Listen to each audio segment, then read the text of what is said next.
मराठी शब्दगंध सादर करीत आहे सत्यशोधक कॉम्रेड अण्णाभाऊ साठे यांच्या झुंजार लेखणीतून साकार झालेल्या रूपा या कादंबरीचा भाग 6. चला तर ऐकूया रूपा या कादंबरीचा भाग 6.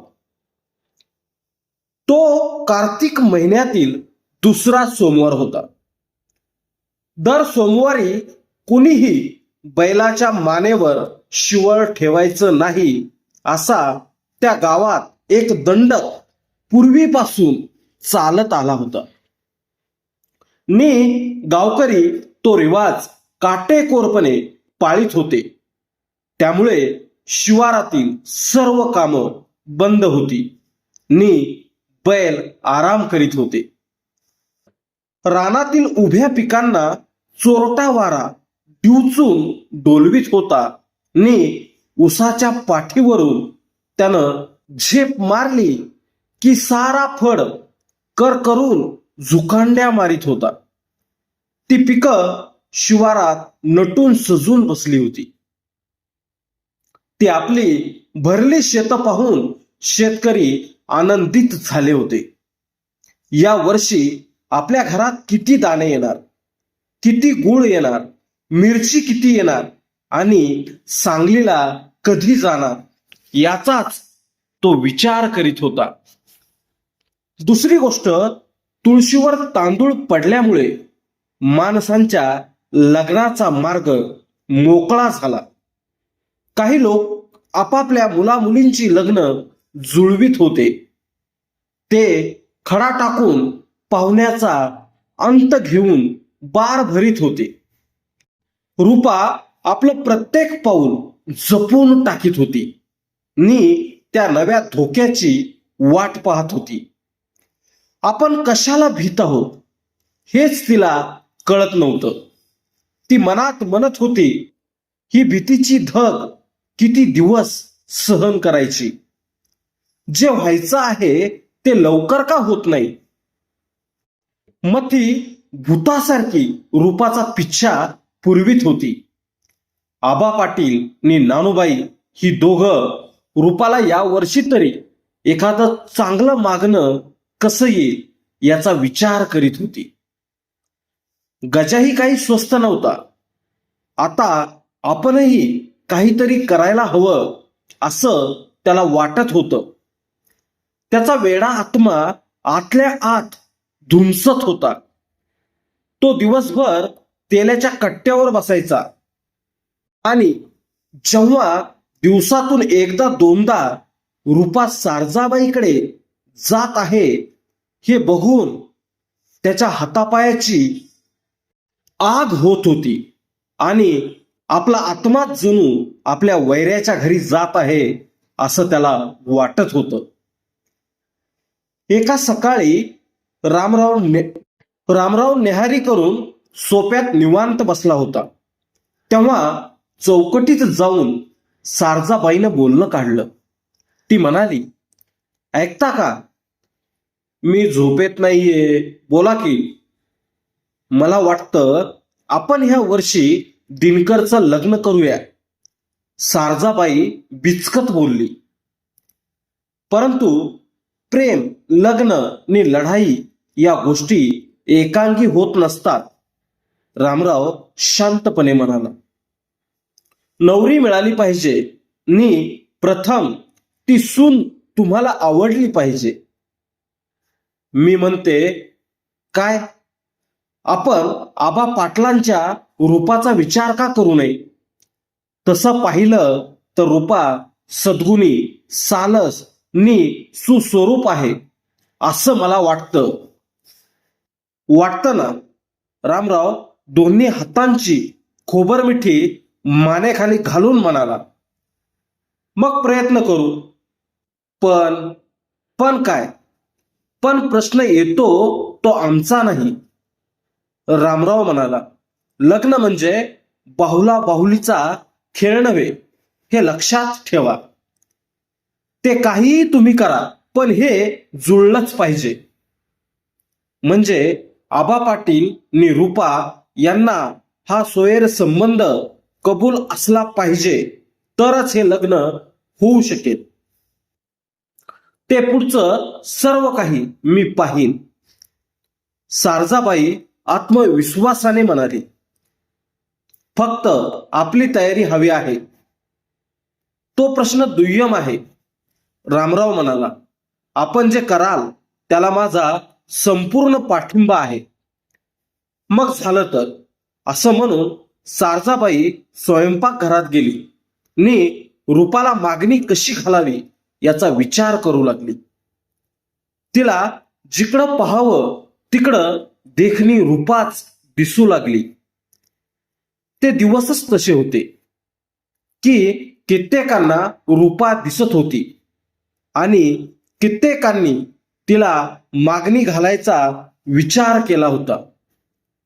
गावातील बाया म्हणत होत्या, यंदा नक्कीच रूपाचं लग्न होणार. पण ही सोन्यासारखी रूपा कुणा भाग्यवंताच्या पदरात पडणार कोण जाणे. दुपार टळून गेली होती. पेठेत आबा पाटील आणि धोंडीबा डंगारणा यांची गाठ पडली. तेव्हा डंगारणा गंभीर चेहरा करून म्हणाला, एक गोष्ट बोलतो नि ती म्हणजे अशी की यावर्षी मी पोराचं लगीन करणार आहे. मग काय, छानच की, आबा म्हणाला. पहिली ती धरा नि द्या बार उडून. त्यासाठीच तुम्हासनी विचारलं. डंगारणा बोलला. लग्नाला नवरी पाहिजे असती. मग हुडकायची. पाटलानं डंगारण्याचा रोख जाणला. नवरी हुडकायची काय गरज आहे. डंगारणा हसत म्हणाला. तुमची रूपा आमच्या गजाला देऊन वर हुंडा किती ते बोला. असं का? मग मला विचार करावा लागेल. आबा पाटील शांतपणे म्हणाला.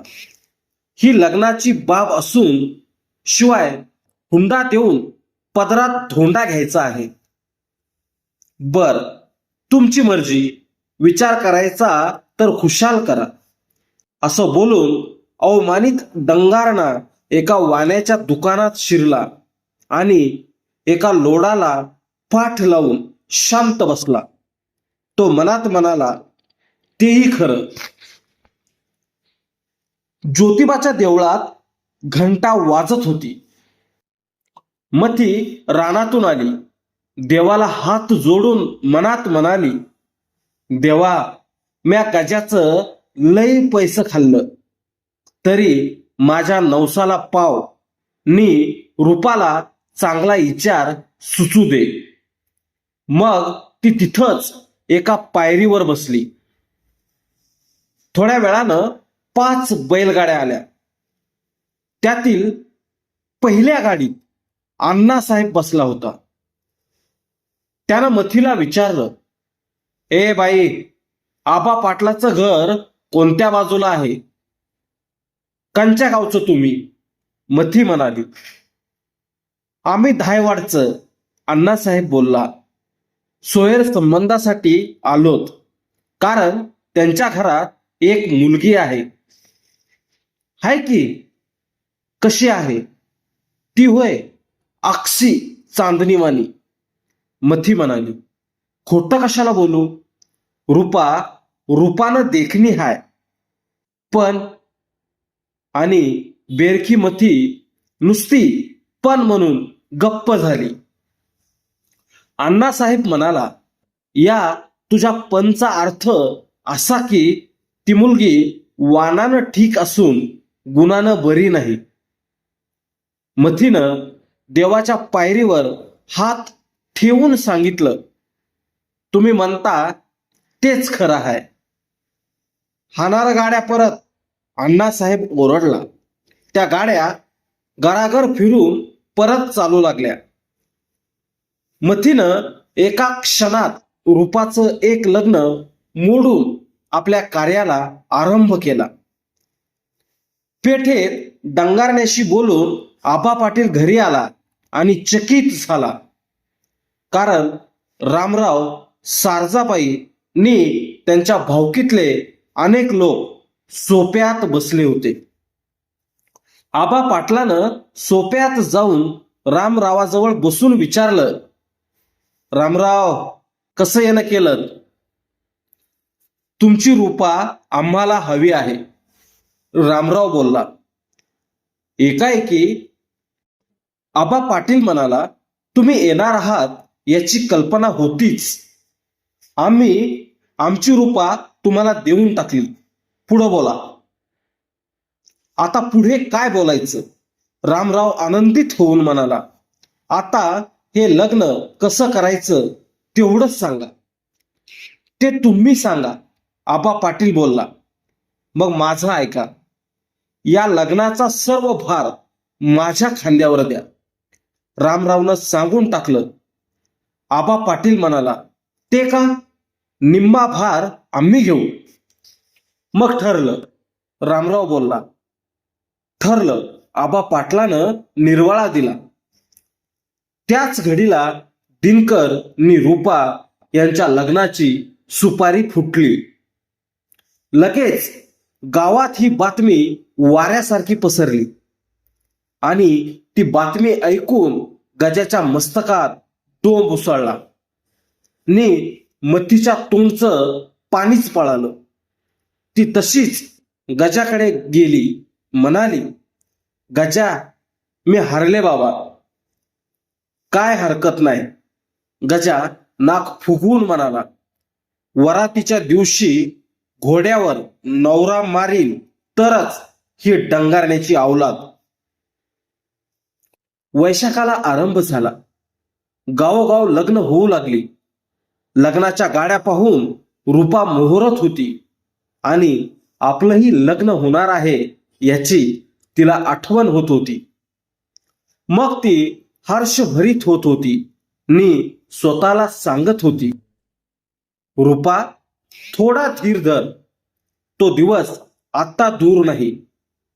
नाहीतर आनंदानं तुझं हृदय विदीर्ण होऊन मरशील. आणि आणि गजानं आपला ठाम निर्धार केला होता. तो वेडा पिसा झाला होता. त्याला काहीच सुचत नव्हतं. तो वरातीच्या घोड्यावरून नवरा उडवायचाच. मग त्याला मरणच येईल ना, येऊ दे, असं मनातल्या मनात तो बडबडत होता. मतीनं गोगलगाईचा अवतार घेतला होता. रामराव नि आबा यांनी रूपाच्या लग्नाची कडेकोट तयारी चालवली होती आणि लग्नाचा दिवस वाटचाल करीत होता. त्या दिवसाची रूपा वाट पाहत होती आणि एकदाचा तो दिवस रूपाची लग्नतिथी घेऊन उदय पावला नि साऱ्या गावात आनंद भरला. तो रविवार होता. सकाळीच रूपाला हळदी लागल्या. ती मूळचीच सुंदर रूपा आता अधिकच सुंदर दिसून पाहणाऱ्यांचे डोळे दिपवू लागली. रामरावाच्या अंगणात बँडबाजा डंकत होता आणि दोन्हीकडील कारभाऱ्यात धावपळ चालली होती. परंतु दिनकर भलताच गंभीर दिसत होता. त्याला पाहून रूपा चिंता करीत होती. हा असा आजच गंभीर का झाला असेल याचाच ती विचार करीत होती. आणि दुसऱ्या दिवशी सोमवारी गोरज मुहूर्तावर दिनकर नि रूपा यांच्या मस्तकावर तांदूळ पडले. भटानं नवरा नवरी बाहुल्यावर बसवली तेव्हा बेगडी बाशिंगाच्या मुंडावळ्यानं रूपाचं रूप द्विगुणित झालं होतं. दिनकर बहुल्यावर शांत बसला होता. समोर पंक्ती उठत होत्या. गावकरी हुं म्हणून पुरणपोळ्या दडपीत होते, तर काही ढेकर देऊन पान सुपारीवर तुटून पडले होते. वरातीची तयारी झाली. दिनकरनं खून करून नामदेवला जवळ बोलावून हळू आवाजात विचारलं, नामदेव, कसं काय आहे?